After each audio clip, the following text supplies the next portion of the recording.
Good evening, everyone. Welcome to the second in our new conversation series, The Fightback, which profiles social entrepreneurs who have played a leading role in tackling the social and environmental fallout of the COVID-19 pandemic. My name is Dr. Patrick Partak, and I'm the director of the Social Impact Lab at the University of Southampton, our community for students to gain knowledge, build skills, and learn from experience to lead sustainable social change. For this episode, our last before Christmas, I am delighted to welcome an outstanding community leader, Dr. Abdoulie Sanneh. Abdoulie was born in the Gambia. He went to the School of Public Health and graduated as a public health officer. From 1994 to 2000, Abdoulie worked as a district public health officer, leading in all preventative, protective, and health promotion activities, including managing the cold chain system, the storage and management of vaccines. Those skills might be in demand right now. If you want another job in the UK, lots of people want that right now. In 2002, he was awarded a scholarship to do his master's degree in health promotion and education at the University of Southampton. Abdoulie completed his MSc and returned to the Gambia in 2004 as the head of the National AIDS Control Programme. He came back to the UK in the same year after accepting a scholarship to complete his PhD in health education and promotion. Abdoulie currently works with the West Itchen Community Trust as the project coordinator of the Northam Local Conversation, a funded project to address health inequalities in one of the most deprived areas in the city. In collaboration with others, he has set up the United Voice of African Association, TUVA, an umbrella organization for Africans in Southampton.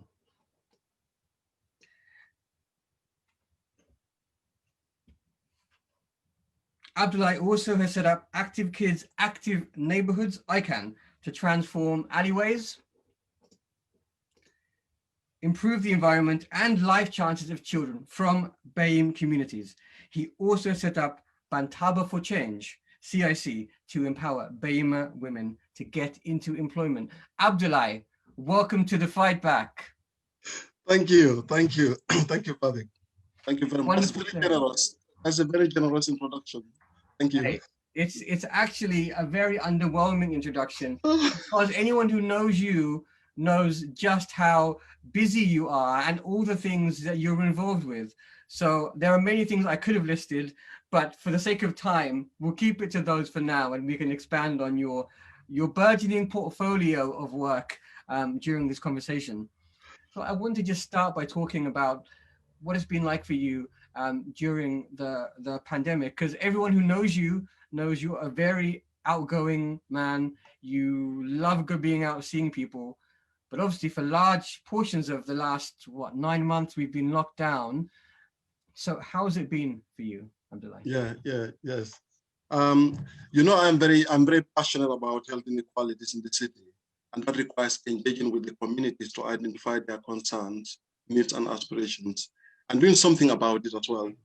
So COVID and its consequential lockdown has limited my access to the very community I needed to engage and influence change. From personal point of view, though, it was tough. It was tough for me, as I kept wondering how the most vulnerable people in our communities were coping with the changes. At the initial stage of the lockdown, I discovered that I missed my friends. I missed my colleagues. I used to have regular meetings with them. And at family level, it felt strange that I was at home 24/7 with my children. The place felt overcrowded. And anytime I want to work, do some work on my laptop, one of the kids would demand their time. It was exhausting. At first it was, at first I was a bit disorganized, and things were a bit disorganized, both physically and mentally. And we were eating a lot of food, doing virtually nothing except watching negative stories that were coming on television all the time, 24/7, people falling ill and dying. Yeah, it was overwhelming. It was really overwhelming at the beginning of the pandemic. So that was the major struggle for me at the beginning of the pandemic. Yes. But things change. we had to find ways around what to do and, change not only the way we think, but the way we do things. We cannot just keep on eating, doing nothing. So we started doing some exercise in the garden. And also I started having poetry classes, well, poetry, sort of in-house poetry workshop and art workshop with my children interested in different things. And then we also started walk to waterfront, weekly drive to areas of nature, taking lots of photos. I also introduced what I call dating. I date with my children. Oh, Each nice. week I will take one out for a date, just to reduce the pressure. And then they will have their own personal time. If they have any complaints that they want to make, if they want to have anything. So we go around, every week, have that, one day dating. Sometimes we cook at home. And it helps me to do a lot of reflections as well as part of, because there were a lot of things that I was not doing before. I didn't, well, I'm not saying that I did not used to have time with my family, but the amount of time I had with my family during lockdown, I have never had that time before. Um, we had bad days, good days. The beginning was bad days mostly, but in the end, it was more good days because we go play football. We go to the park, we go bike riding. We do lots of stuff. So that was good. That was really good. It's amazing. Thank you for being honest about the struggle in the beginning, because I think I think it's easy to brush over how difficult it was, but to look Yeah, back and think, well, how far have we come in those 9 months? And as you say, people adjust. And with a family of six, in your case, you're yeah, living in a house that can get stressful sometimes. I'm in a family of three, and sometimes it's two. The house is tiny, so I sympathize, I empathize. But it's great to see how it's brought opportunities for you yeah, as well. yeah, Well, yeah. when things have been difficult, I mean, the interesting thing about lockdown, I guess, the last 9 months is just how varying the phases have been. So that first initial few months, then when we came out of lockdown, then we re-entered lockdown, and now we're in tears. At least in Southampton. Has there been one practice that you have adopted that's kind of kept you rooted and anchored throughout? Maybe something you had before, or is it something new that you've adopted that's kept you sane and healthy? I think I think one of the things that I do with my family is going out weekly, driving weekly to a new forest, to nature areas. We've not done that before. We have never done that actually. I just started to reflect on that. We've never done that before. Hmm. We used to go like every month we go once out and then come back. But going for every weekend, going out to a few other places, visit nature, visit riversides, both areas. Sometimes getting on in places where we've never been before. That's really interesting. And the good thing is for me, I've taken photos of maybe 30 places or more, that we've been to. So hopefully after all this, I'll start posting them and I'll put them on albums and stuff like that. So we'll be able to tell our story in a pictorial way, Hmm. very, very interesting and creative way. And I think that is one of the practices that I have during these lockdowns. That the first lockdown when we started, we never stopped it because we find it really, really good. It feels like it's therapeutic. You go into the nature, just sit down for 5 minutes, 10 minutes, 20 minutes. Watch the nature. Do certain things with the family. The other thing that we do regularly now is just to go for a walk, like a 3 hours walk. Wow. Um, yeah, we go for 3 hours walk with the children. We also sometimes we drive and stop the car, park the car, and go for a 3 hour walk and things like that. That is really keeping me moving. Because I know now I'm busier now than before lockdown because of the meetings that I attend now, maybe 10 times or 20 times more because it's online. So Yes. it's tend to be easier to have online meetings where you don't have to visit people where they are, even though I prefer face-to-face meetings. But what is happening now is people expect you to attend almost every meetings, Right. and you tend to work from 8 a.m. to 8 p.m. at night. So those breaks of riding, driving, are really important for me. Hmm. Amazing. I mean, there's a lot we could talk about. I'm conscious we have an hour, but I'm thinking about there has been a lot of trends on social media talking about Black and Asian people in the country as something that we don't generally see these spaces as spaces that belong to us. And but as you said, during lockdown, going out in nature was one of the few ways that we could actually get exercise. So the fact that, I mean, I'm sure you're one of many Black and there are Asian families as well who just haven't gone out into nature until this year, and now suddenly we're claiming this space, and that's a wonderful thing. Yeah. That's true. It's strange you say that, because most of the places that I go to, I'm the only Black person. Yeah.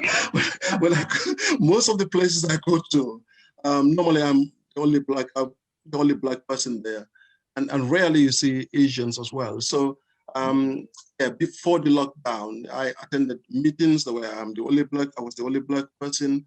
I attended conferences where I was the only black person. But hopefully that will change, because I am determined, inequalities is a major issue and I'm very passionate about it. And also underrepresentation is another major issue that we really need to address, from city council level to institutional level to your university level, to other arts, colleges. We really need to work on that. That's one of the things that I'm really, really interested in. We need to find ways to represent our communities. When you talk about Southampton as a diverse community, we should not only refer to the local people living in local communities, but we should be able to look at all institutions, whether the diversity that we are claiming is representative in all institutions in the country, in the city. And that's not the case at the moment. That's one of the areas that we really need to look at. Absolutely. That's a really excellent point. And I know there's data that looks at the next generation and how diverse Southampton will be. Southampton schools are 51% BAME. But as you say, you look at our institutions and leadership and it doesn't reflect that. So there's a huge journey there, isn't there? A huge challenge. But thank you so much for your work, keeping up that fight. Let's talk about ICANN now and your work then. So that predates lockdown, doesn't it? Yes. How did it start? Yeah, I'll quickly mention. Yeah, ICANN is one of the earlier projects that I started. I used to live in the environment in the local area where ICANN was found. And we've got an alleyway, we call it Exmoor Alleyway. It is 120 meters long and 3 meters wide. It used to be, for 35 years, the council tried to keep the place clean and tidy. They struggled, they worked hard though. They tried their best, well, not their best, they tried hard, but it didn't work. Anytime they clean it, you just give a few weeks and then everything goes back to where it was. So I was living there. So one day the place was clean. It was completely clean. I remember that Alex came by, he was walking around talking to people. And then he came to my door, he spoke to me. I said, well, I already have a plan for the alleyway. He asked me to show him my plan. I showed him. He was excited. He went back to the sitting committee. Oh, Abdullah has a plan for the alleyway. That was good. Yeah. So I decided that I was going to go around knocking on doors in the neighborhood, about 49 houses. I went and knocked on doors. I spoke to people. Each house I go to, when I speak to them, the first thing that they told me was, no, you are wasting your time. It is not possible to keep this alleyway clean because, the council has tried it for 35 years. It failed. And the only thing that I asked them to promise me is the fact that, they themselves would not throw anything in the alleyway. So all the 49 houses promised that they were not going to put anything in the alleyway. They're not going to throw anything in the alleyway because they believe that it was fly tipping. It was people from outside that bring their sofas, that bring their stuff into the alleyway and throw it there. So when I finished that, I waited for 6 months and there was absolutely nothing in the alleyway. Nothing was thrown in the alleyway. So I came back to the houses, I knocked on the doors and said, okay, did you have the chance to look behind your garden to check in the alleyway whether there is anything dropped in the alleyway? A lot of them did. And they said, wow, this is strange. No one threw anything. I said, actually, no one did, because the people that were throwing stuff in the alleyway were yourselves. It was not coming from outside. When he promised me that you are not going to throw anything, you didn't throw anything, and there's nothing. So that means it's an internal problem. It's not from outside. And then when that happened, we decided to come into the alleyway to have a meeting to see what could be done in the alleyway. So we are excited about it. Children came. That was the first time ever the neighbors came together. I didn't know my neighbor. My neighbor, I didn't know who they were. I just say hello, hello, pass. But that was the first time the neighbors came in that alleyway, introducing themselves to each other and introducing their children too. So that was when the community started to emerge from that neighborhood. And then discussions were held of what could be done in the area and stuff like that. And then West Indian Community Trust, I must say, I would like to say thank you very much to West Indian Community Trust, Gulza and Alex. They did help in terms of resources, because earlier on, initially, we needed someone to buy paints for us, for children to start painting. West Indian Community Trust funded that. They funded basketball. So we had cricket also. They funded cricket. So they did well in terms of the initial starting of the alleyway project. But since then, children and their parents took over alleyway as their project, something that they know could transform their lives, because it has transformed their lives. And it's still transforming the lives of many people. I know we had a problem, a bit of a problem during lockdown, because what lockdown created for us was the fact that people were staying at home, so they didn't have anywhere to go.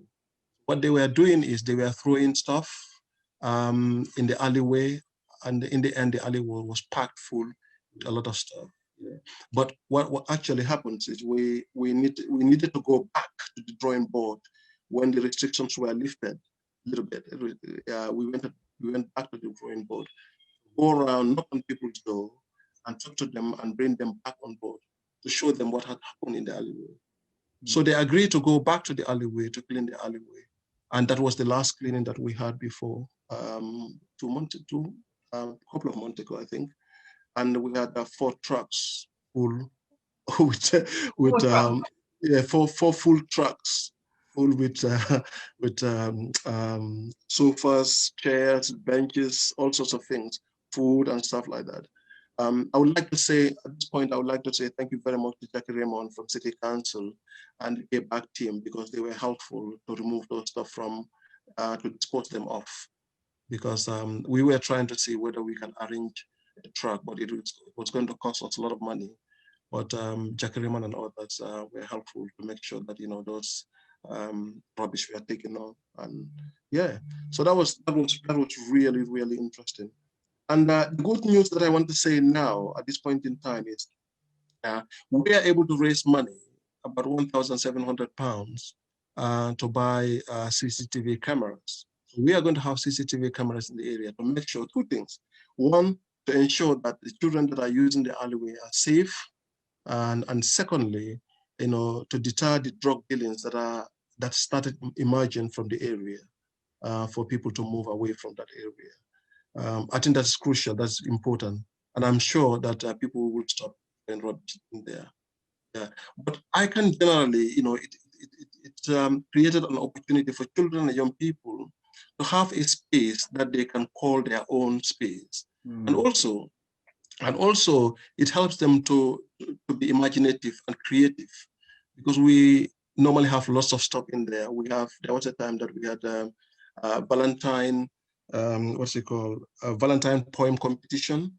We had art competition, different types of art competitions. We had Eid celebrations there.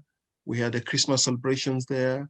Lots, nearly 20 something activities had happened in the past, in the environment. So children feel like that environment is theirs. And parents also sit there, use those environments. Recently, what has been happening is after the cleaning, what had been happening is some of the adults would use the space because it's 120 meters long.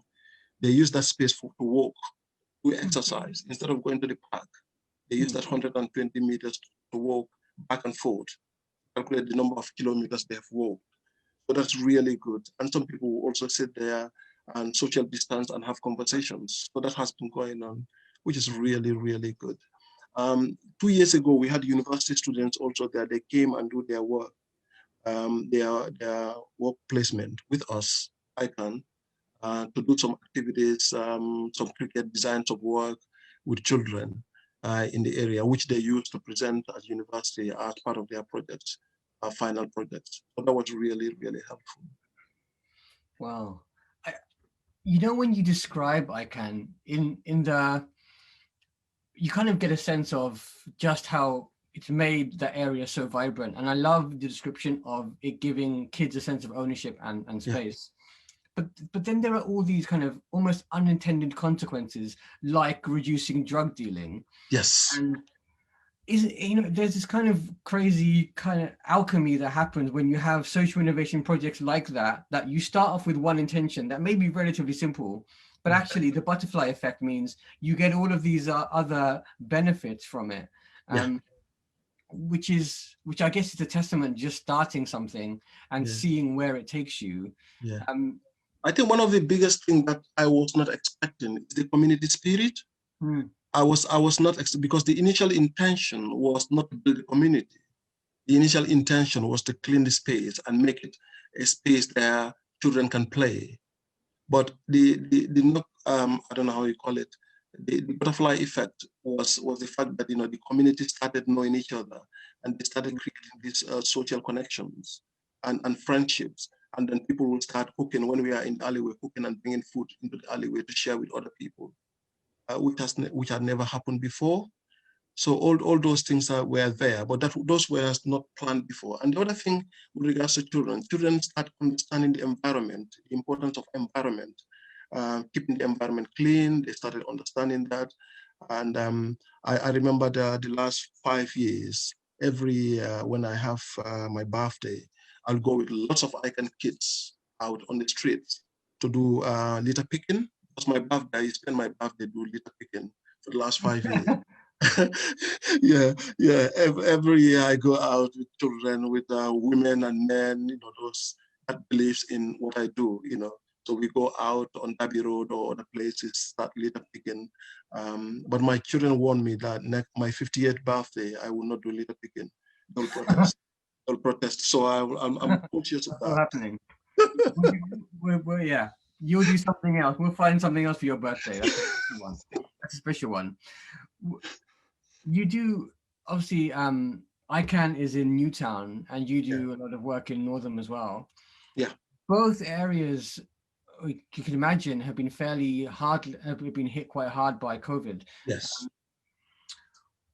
Do we know exactly how badly they've been hit, in what ways, and what do you think, as someone who is an expert in these spaces, what needs to happen to help these areas recover and thrive in the next year? Okay, I'll just give you a brief background of what before COVID, what was happening. The situation of Newtown, Northam, and St. Mary's, a little bit of St. Mary's. I don't want to talk much about St. Mary's because Alex is responsible for St. Mary's. But St. Mary's, Newtown, and Northam are three of my favorite communities. Diverse and lovely people live in these communities. I made so many great friends there in the past 5 years or 6 years, or maybe let's say 10 years. We all know that these three communities are among the most deprived in the city, to be honest. The health inequalities in these communities, even before COVID, was huge. Before COVID, we knew that people living in these communities are more likely to die 3 to 7 years earlier than affluent communities like us in the same city.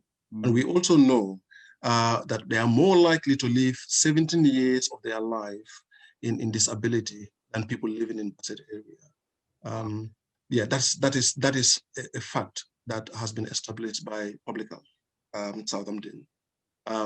For example, in Beavers, okay, in terms of disability in Beavers area, which includes Newtown and Northam, it includes Newtown and Northam, we know that there is a high unemployment rate. It's below average. High employment rate in Beavers, in our area here, it's below average. Even though the job density is above the average. Right. The amount of job that is in here is above average, but the unemployment is below average. That tells you about inequalities. A large number of people are living on benefits and struggle to meet their day-to-day needs here. We also know that fuel poverty is below city average in this area. That means a lot of people are living in houses unsuitable for them. There is cold and unsuitable for them. And we also know that a lot of people are living in overcrowded houses too here. We know that, it's evident. It's also clear that waste management continues to be a massive problem, especially in Newtown here because of fly tipping, the occurrence of fly tipping everywhere. And we also know that drug dealing is a problem. All of St. Mary's, Northam and Newtown, drug dealing has been a problem even before COVID. Yeah. So now your question is, how did COVID impact these communities, and what could be done about it? Yeah. So for me, the impact on community was huge. We know a lot of people lost their jobs, in addition to what had happened before that. And we also know that a lot of businesses were closed. And we also know that many were unable to pay their rents and they're having problems with their landlords. We also know there is an increased mental health issues. And we also know there is increased food poverty, an increased problem accessing services, including e-appointments, that is digital exclusion, e-appointments, because that's what has been happening. Appointments were by online means. We also know that there were domestic abuse, violence, and divorce. We know that has happened, that has increased here. And I was told I attended a meeting recently by the cabinet member that is responsible for budgeting for City Council. He said, in next year, we will see 1 in 4 people in Southampton living in poverty because of the impact of COVID.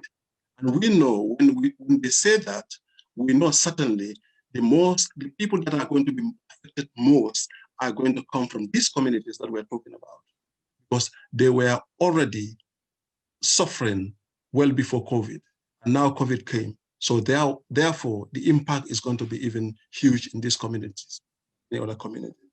So what are we doing about it? We know we talked about I can engage the community not only for cleaning alleyways, but also to create environment where people can social distance and chat. Also, people walk around, and things like that. But I can also help. One thing that I did not mention about ICANN is the fact that we do Sunday rides. We do Sunday rides not only to keep people fit and healthy during this lockdown, also to create some kind of social environment to live their spirit, which is really, I felt that was a real thing that was important, because people's spirits were so low. Their motivations, their confidence, their things were so low. You feel like they need to go out, and ride bikes and do things, to lift that spirit. And we hope that some of them will be inspired also to engage in sustainable travel to reduce carbon emission, because climate change matters to me a lot, So when they start riding bikes with their families, hopefully after that, after all these things, they will continue riding bikes. Yeah. So in terms of TUVA is engaged with a host of organizations to effect positive change. Among these organizations, it's St. Denis Activity Group and Toland Mind, to find out why BAME people do not always access mental health support and find ways to improve those access.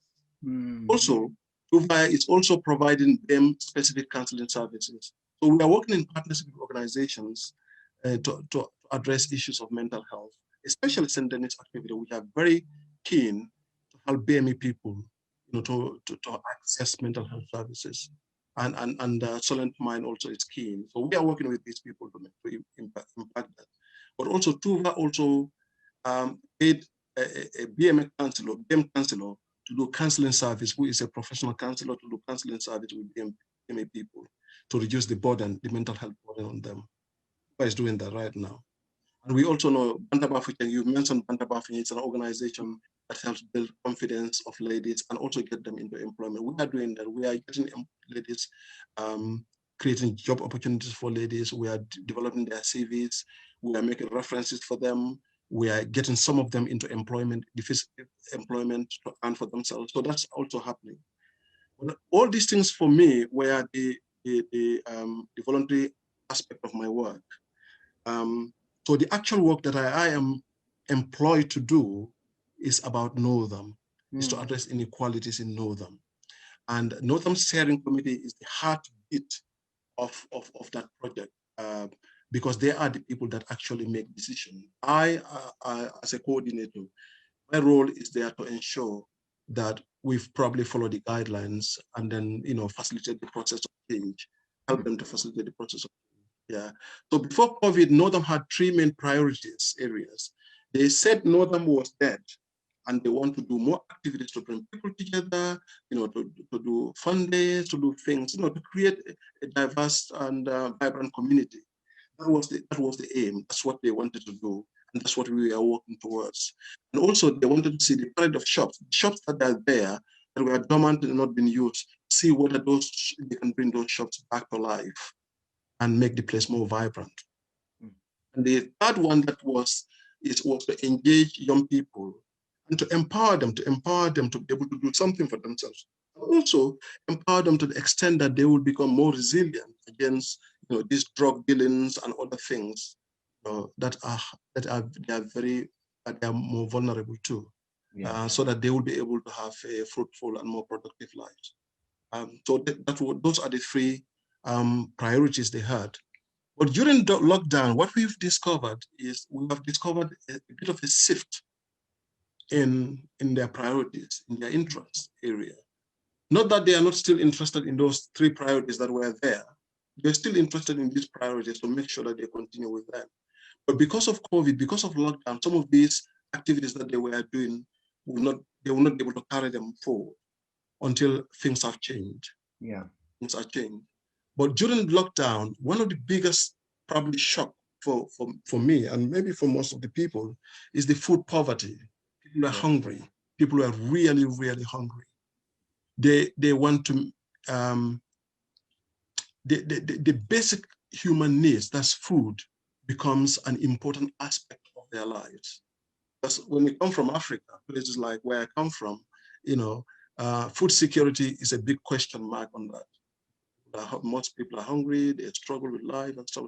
But when you are coming to the UK, the first thing that you realize is, well, UK food security is not questionable.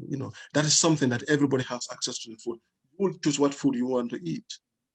But during this lockdown, that has changed completely. People who just want to eat anything they have. Yeah. Majority of the people want to eat anything they have. So food poverty was a massive, massive issue. And the other thing that was really there was also isolation. A lot of people, because of lockdown, and they don't live with their families, they don't live near their families, so isolation become a major issue, especially for vulnerable people. And the third one they discovered was digital exclusion. A lot of people in the area want to access services that they normally, for instance, a lot of people normally go to the shops to buy things for themselves, but some majority of those shops were shut. A lot of people will go to the surgery, to their doctors, to meet their doctors, but those surgeries were shut. What they tell you to do is to go online and access those services.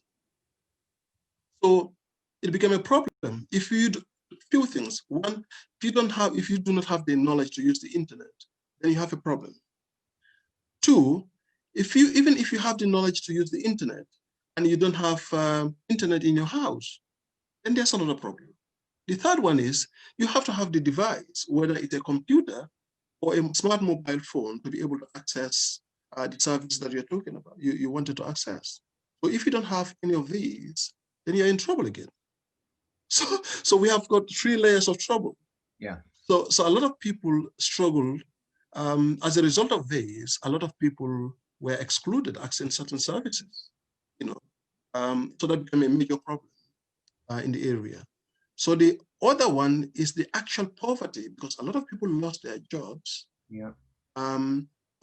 Unemployment became a major issue, and some people lost their businesses. So these things became major issues in the area. So what we did in Northam was we started running food bank. We started running food bank. Daniel and a host of volunteers set up a basic food bank that was able to provide some food for some families that are struggling. So every week, we open it once a week, but every week we have at least 50 people coming to access food for their families, because they are struggling. Their families were struggling. So every week, at least we expect 50 people to come. In addition to the food bank, we also started opening a lunch club that is just basic lunch, hot lunch. So we also have about 40 people coming every Tuesday to benefit from that. Interestingly, a majority of those people, these are the hot food they have for a week. When they eat hot food on Tuesday, they won't eat any hot food until the following week, Tuesday.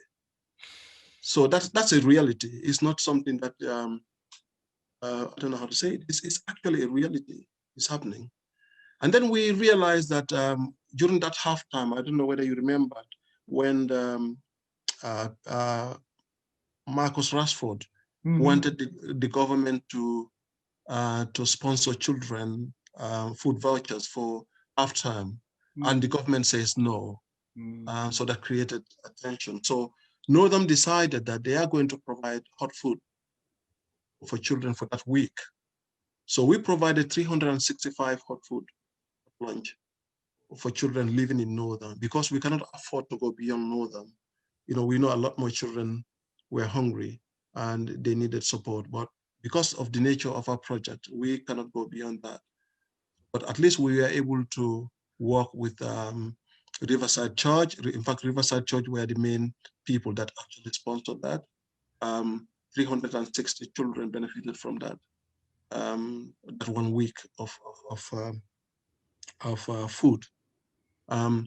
But other problems, other issues like addressing isolations, we discovered earlier that during lockdown, one of the ways to address isolation was when people come for food bank, we organize tables outside so that 2 people can sit on table across each other and have coffee or tea and have maybe 5 minutes or 2 minutes conversation.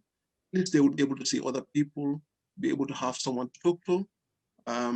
So for some of them, this is the only way, this is the only time they will talk to someone. So we create that environment in Northam so that people will have that opportunity to have a conversation, even if it's going to last for 2 minutes or 5 minutes.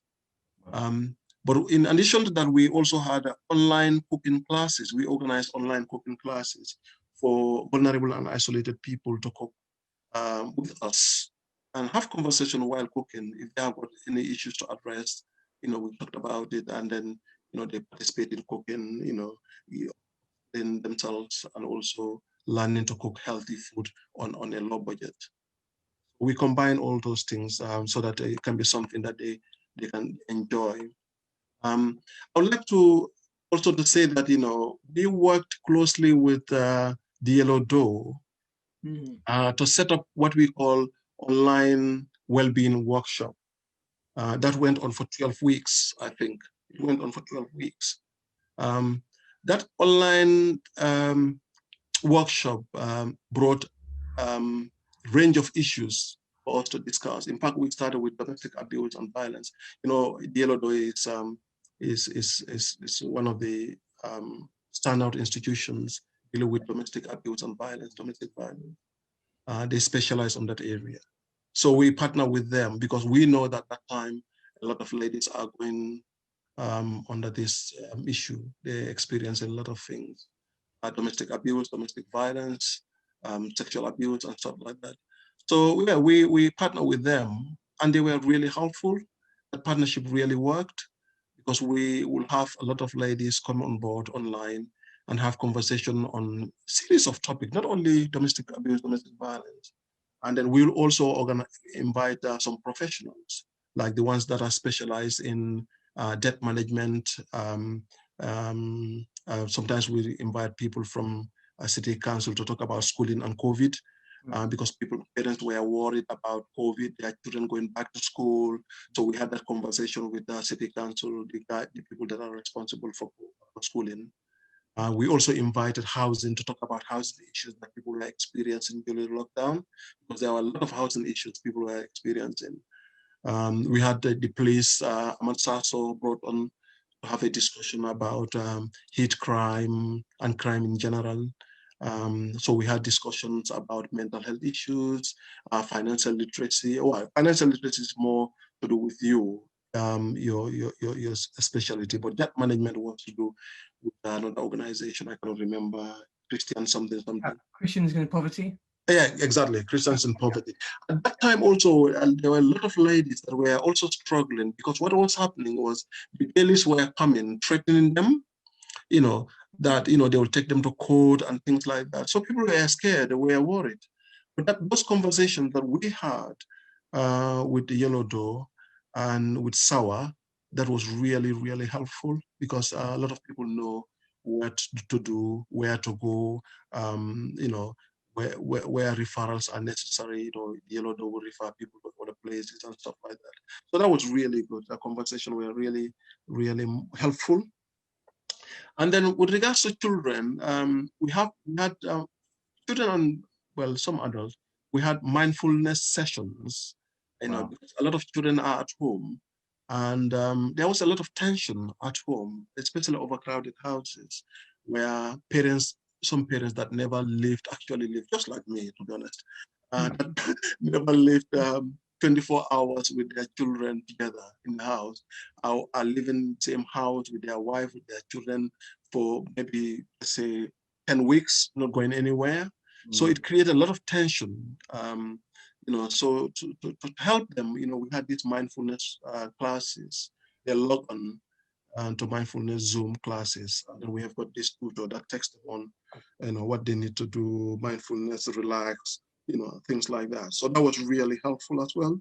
Excellent. Yeah. So we got lots of other stuff. We got boxing, we got football going on. We have got some brilliant stuff with Showcase Gallery and Hansard Gallery, with the young people, the youths. They created a bag of art bags for us, and then we take those art bags and then take it to the children, about 40 something children, one bag, and the one Hansard Gallery, and this other one, I think, another 40 something children, so that they will physically at home, when they are home, they will have something to do, and they will use those art bags and create their own stories, their own COVID stories. Things like that did happen. And right now I am developing digital inclusion strategy, which I will also need the help of the university. I'll get in touch with you on that. Because I contacted the council to see whether they have got a digital inclusion strategy. They haven't got one yet. So hopefully when we develop the digital inclusion strategy for Northam, we can expand on that, and then probably the council will also benefit from that. Yeah, so these are, in a nutshell, these are some of the things that we are doing to address some of the inequalities that were happening, that were brought by COVID. Yeah. There's a lot more to do, but these are some of the things that we are doing at the moment. It's astonishing. I mean, when you talk, Abdoulie, there's a real sense of, when you look at the multiple dimensions of poverty in Northam, you kind of, it can be despairing and overwhelming at some point. But you look at the range of work you're doing, but also the way that the voluntaries and third sector in Southampton is actually collaborating. Yes. Coming through is very, very strongly this idea that, yes, you're one organization, and yes, there's a lot of deprivation, but actually the way that you have all of these amazing partners, from CAP to Yellow Door, coming in and supporting you and in the public health workshops you've had. So there's a real optimism there, which is fantastic. Yeah. For those of you who've just tuned in, this is the Fight Back from the University of Southampton Social Impact Lab, and we're in conversation with Dr. Abdoulie Sanneh, talking about his work transforming lives and areas in inner city Southampton.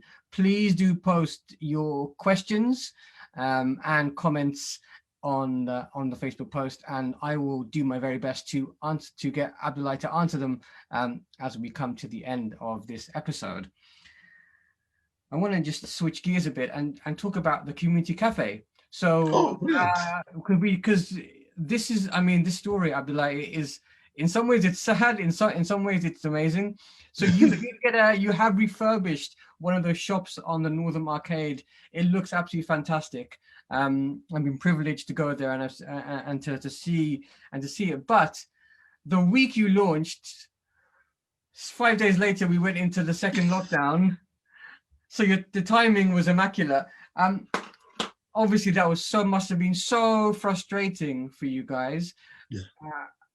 I'm guessing, how did it really affect you all when that happened? And secondly, tell us about the plans post. Well, I guess after Christmas, and maybe when the tiers we might move into tier 1. Yeah. Well, I don't know where to start on that, because I was so excited. And when we had this exhibition, Hansard Gallery came and had that massive exhibition, brilliant exhibition of the work that were done by children from a diverse community, including Tuva, and the ladies, actually. And we had that exhibition, and we brought in children, to do some artwork, and then those arts were also exhibited. So we were thinking at that time to say that, this is going to be a natural progression into other activities, happening. And the following day, and then we had you for a workshop on financial literacy, which was really interesting. And then the following day, we were told that we are going on lockdown. I remember I told you, and I remember saying, "I know, I don't want to be the one who gives bad news," but it was one day, wasn't it? It was Sunday evening when Boris Johnson told us. Yeah. Yes, I was. Well, it was close to devastation. Anyway, so my spirit went down. I needed to lift myself up. But the interesting bit is the following day, the children were running around saying, "Oh, is it open?" I said, "No, it's not. Why is it not open? When are you going to open?" I said, "I don't know. I really don't know. It's not in my hands. It's in the hands of the government. If the government said it's open, it's open. If the government said it's shut, it's shut. That's what's happening." But we've got great plans. But one of the things that excites me the most is the involvement of the university students in the projects that we want to run in the cafe, the community cafe. So the university students, I just want to say that the university students have a model specifically designed towards Northam, the things that we do in Northam. In fact, it's just now that I told our board of directors, that the University of Southampton have a model that was designed towards the activities, the things that we do in Northam. They were so excited. "Oh, tell us more about it." I said, "I have a meeting. Maybe after the meeting, I'll explain more." So, because there was a board meeting going on here. But I really, really like the idea, the diversity of ideas that are coming forward from the university students. That there's a potential project that we can start in Northam. And I will not disclose it here. Well, but I just want to say that, that's one of the areas that we are really interested to see what's going on. But the space that we created that space that could be used for imagination, that could be used to nurture talents of the people that are coming from our area. That is a space that can connect Northern community to services that are in the city. For instance, this digital inclusion that I was talking to you about, one of the biggest strengths of this digital inclusion will be to create an environment where people can have accessibility to their doctors, to their surgeries, face to face. They can have a platform like a screen in the cafe, that they can speak to their doctors directly face to face. They can book appointment, they can do diagnosis and things like that. So this space will be able to create that opportunity to do that. And this space will allow our local councillors and our local MPs to come and have conversation with the northern people to know the local issues and try to see how best they can sort out those issues. It will also be a space that will connect us directly with the university. I'm hoping it will connect directly with the university. University people can come and do their research, and then when they finish that research, they can feed back into the community. We can formulate projects around the evidence that was produced by the university. So we are hoping that that is really going to happen. But there are other things, like, for instance, we want to use that parade of shops, that space, to be a space to create, outside space to create the feel of Northam to change completely. So we'll be able to bring a lot of artists from different backgrounds to work with the community to transform the space into artistic space where people can attract a lot of people. When they are passing by Northam, they know that in Northam, the vibrance that we are talking about is coming back to Northam. The stuff that we're talking about is coming back to Northam. Because Northam people deserve to live in an environment where they can feel they are proud, the children can feel to proudly feel to grow, live and work, and age well. Everybody deserves that, So the inequality that is there has to be addressed. And we are hoping that Southampton City of Culture bid will be successful so that Northam can benefit from it. Because with that bid, we can have lots of money to be able to invest on employment. We can reduce unemployment because we can create jobs in Northam. The potential is there. We can create jobs in Northam. We can reduce unemployment. We can change the feel and the look of Northam completely. And we can work closely with other organizations to engage the community to transform their life, because they are the masters of their own experience. They know what they need, and they know how to change it. All what they want is for people to come with resources to come and help them change what they want to change, not us going there and tell them what to change. They know what they want. Yeah, very well said. And you're such a powerful advocate for Northam and Newtown and St Mary's too. So I'm sure that my fervent wish is that you are very much front and central in the City of Culture bid, and we do get the support that is needed through that. I've got one last question before I open it up to the audience who have been patiently waiting. Mm-hmm. And it's a very serious question, so I'm going to have to put on my serious face. We're both Gooners, and you can tell we're Arsenal fans because of the haunted look in our eyes and the cold, empty space where our hearts should be.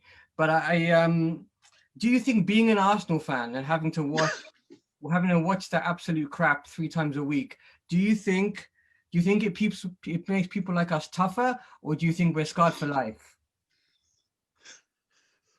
Can I answer this question after the? Because I don't like swearing. We'll have it afterwards. Oh God!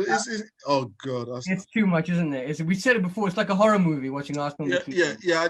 I stopped watching. I will not watch the rest of the year.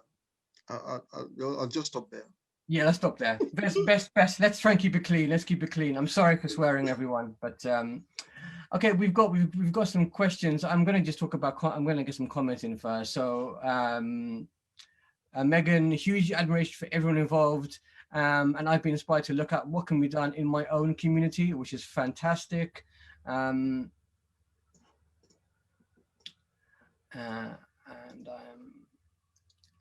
let me see if I can scroll down. Oh, my apologies. There are lots of comments, but for some reason, I'm not able to see them. So I'm just going to quickly see if my phone will provide me with more information. Okay.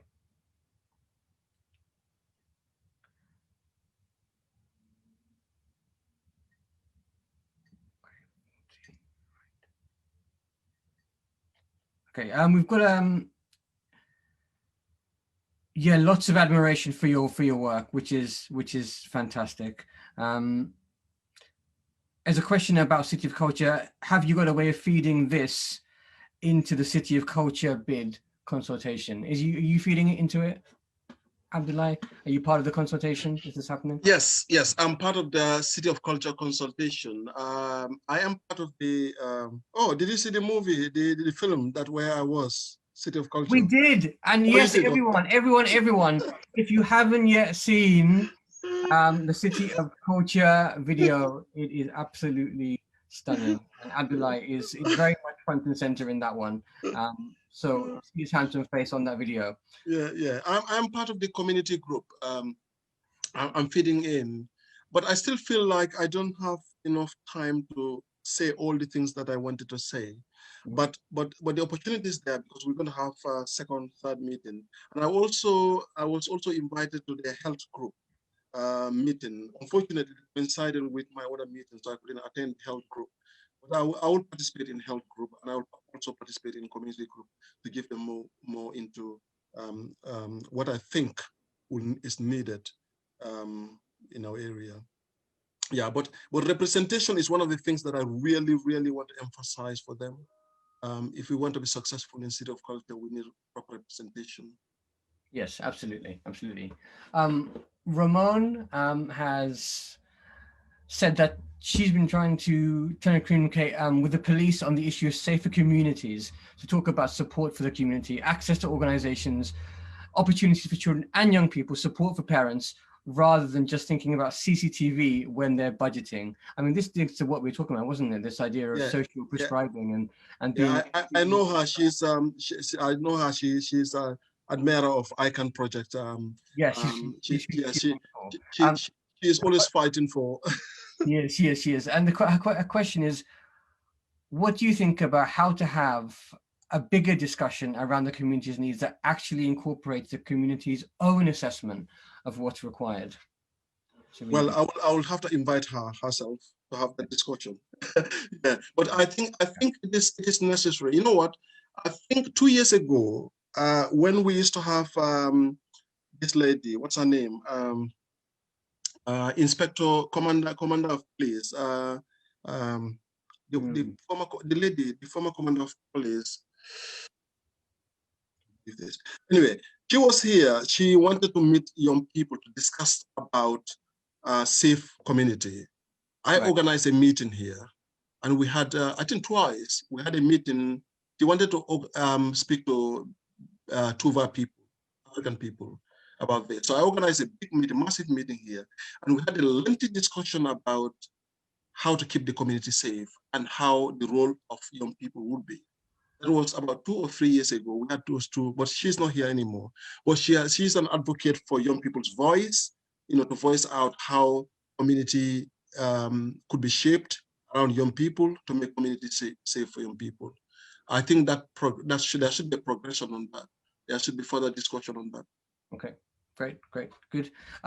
Noemi asks, earlier you mentioned that the unemployment rates are higher in Northam despite the fact that there are jobs available. Did I get that right? If so, could you explain some of the barriers to employment that Northam residents face? And just before you answer that, Abdoulie, I think one of the things that I did want to mention was that the data we have is Beavis ward data, isn't Beavis, it? yes, that's what And Beavis is a very diverse ward because that's what I said. I said Beavis ward, that includes Northam and Newtown. That's what I said.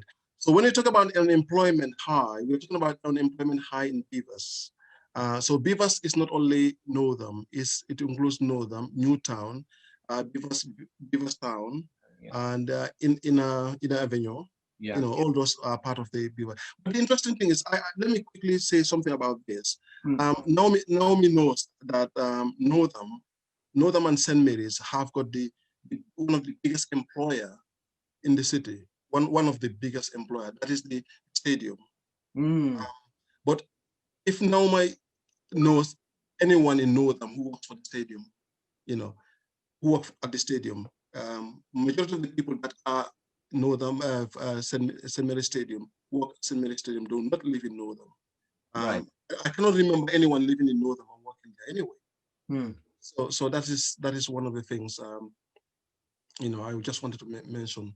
But in terms of barriers to employment, there are so many different barriers to employment in the area. So one of the biggest barriers to employment is the fact that some people don't even know the employment that the employers that are in the area. Sometimes you don't know. You have to go through different channels to be able to find out who are the people that are employing here. Sometimes employment comes through connections. You have connections with people, they call you, they text you, they email you. Or do you know that so-and-so is advertising this? That happens to me several times. I receive emails saying, oh, do you know that No Limits advertising this? Or do you know that YMCA has a vacancy? So if you are not in that circle, the chances are for you to know that these vacancies are available, it becomes a problem for some people. Yeah, really good point. Okay, there is one really important question that I want to get to from Ayman, which is health inequalities and the dangers of us making generalizations around health inequalities for all BAME groups, when actually there are great differences between them.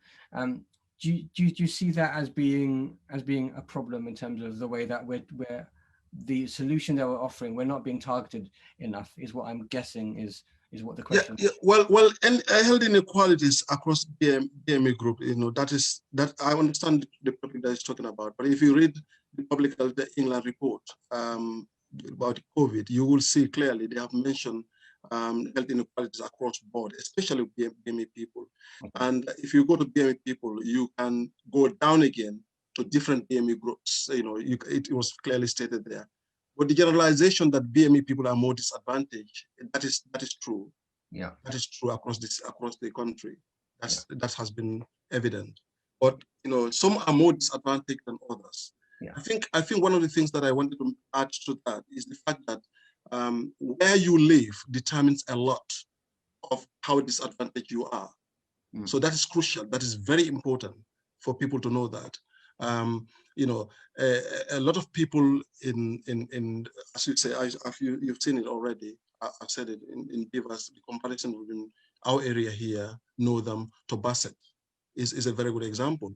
Northam has access to almost zero leisure facilities. Northam doesn't have surgery. Northam doesn't have a school.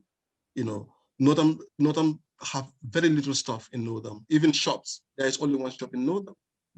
So obviously, if you look at the housing condition in Northam, and compare that housing condition to Bassett. So there is disparity in BME communities themselves. There's also disparity in where you live. Yeah. So, but the generalization to say that the BME community are more disadvantaged is true. But within that disadvantage, some are more disadvantaged than others. Because you can go to, for instance, you can talk about women and men, for instance. Even though we come exactly from the same community, women are more disadvantaged than men. Yeah. Because they are more likely to be out of job because they have to look after children. They have other things. They have to look after children. They will not be able to attend university. Some of them will not be able to attend university. Some will not be able to do further studies. So there is more disadvantage in terms of women's side than men. And they are all the same community. In fact, they are all the same ethnic background. Yeah. So there is disparity. There will always be disparity. The generalization is there, but there will always be disparity within the same community. Yeah. Wow. We could talk for hours, and yes. I think everyone would love to hear you speak because you are such a passionate and informed expert and advocate. So thank you so much for your time. Abdoulie, I want to say a huge thank you from the Social Impact Lab. And this is the end of conversation part 1. I'm looking forward to conversation part 2 because there is so much we haven't covered. Yeah. You can find Abdoulie on Facebook as Dr. Sanneh. You can also find ICANN and Tuva on Facebook. We will put all the links in this post event shortly. If you're from the university and you want to get involved and support Abdoulie's work, please do reach out and email us at silab@sutherland.ac.uk and we will make that connection. This is a long-term partnership for us and we are so thrilled to be working with you. Thank you very much. Thank you. We have come to the end of this event, but don't cry. We have others events coming up in the new year. Over the vacation, why not forget those crappy Christmas films and sit back and binge watch the entirety of our Portal series on our Facebook page. Just search for videos or go onto our website, sutton.ac.uk/SILab/portal, as well as our speaker series and the Fightback. If you are new to the Social Impact Lab, welcome. Please subscribe to get the latest updates and opportunities from us. We are really just getting warmed up for some fantastic programs next year. Until the next time, have a wonderful end to the year. Rest, recover, eat a truckload of mince pies, and in 2021, join us in building a new world in which we can all thrive. Good night.